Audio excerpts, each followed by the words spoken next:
Good morning, જય શ્રી કૃષ્ણ બધાને. કેમ છો? બધા મજામાં છો ને? આજના મારા વ્લોગમાં બધાનું સ્વાગત છે. આજે થોડી મારી તબિયત ખરાબ થઈ ગઈ છે, મને શરદી થઈ ગઈ છે, એટલે મારો અવાજ તમને દબેલો આવતો હશે. સોરી એના માટે. હું આજે પનવેલ માટે નીકળી ગઈ હતી સવારના. મારી બેસ્ટ ફ્રેન્ડના ત્યાં ગોદ ભરાઈ છે, એટલે હું ને ધીરે મસ્ત ગાડીમાં મજા કરતા મસ્તી કરતા અમે પહોંચી ગયા પનવેલ. રસ્તામાં હું એમ વિચારતી હતી કે મારો તો આ વ્લોગિંગનું ફર્સ્ટ ટાઈમ છે. તમને બધાને મારા વ્લોગ્સ કેવા લાગેલા? પ્લીઝ તમે લોકો કમેન્ટ કરો, સજેસ્ટ કરો કે મને. ત્યાં પહોંચી ગયા પછી જોયું શું સુંદર મસ્ત ડેકોરેશન કરેલું હતું. બહુ જ મસ્ત લાગતું હતું. આ બધું એના મમ્મીએ ને ભાઈએ ને બહેનોએ બધું સાથે મળીને કર્યું હતું ડેકોરેશન. ધૈર્ય મને ક્યારનો પૂછતો હતો, મમ્મા હું આ ચોકલેટ લઉં, મમ્મા હું આ ચોકલેટ લઉં, મમ્મા હું આ ખાઉં.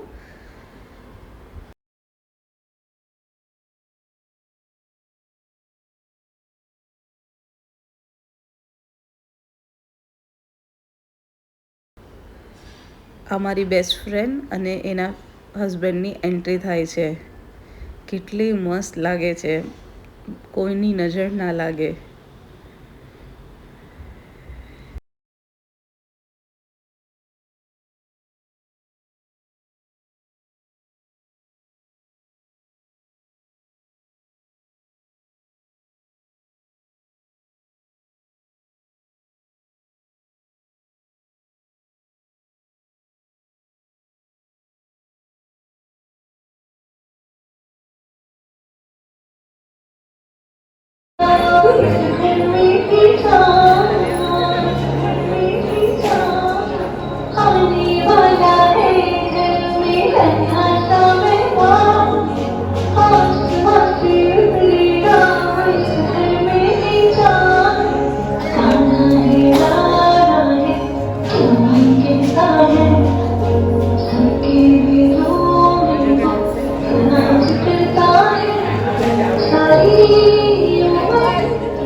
ધૈર્ય ક્યારનો એક્સાઇટેડ હતો, મમ્મા મને ફોટો ક્લિક કરાવવું છે માસી સાથે. ફાઇનલી એનો પણ ટર્ન આવી ગયો.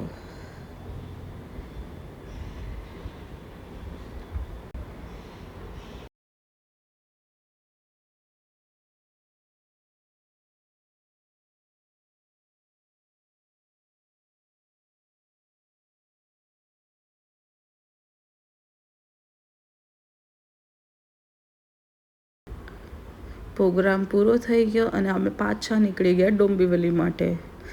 રસ્તામાં અમે લોકોએ કેટલા બધા બેલગાડી જોઈ.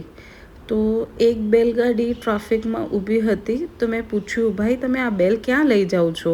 તો એ કીધું અમે લોકો બેલગાડીની રેસ ચાલુ હતી તો એનામાં પાર્ટિસિપેટ કર્યું હતું ને આ બેલ ફર્સ્ટ નંબર લઈ આવી હતી.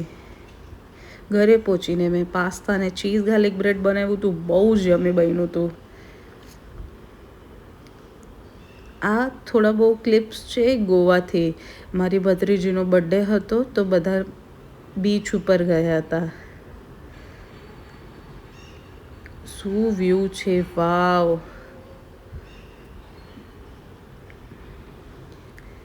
હેપી બર્થડે કુંશી, ગોડ બ્લેસ યુ.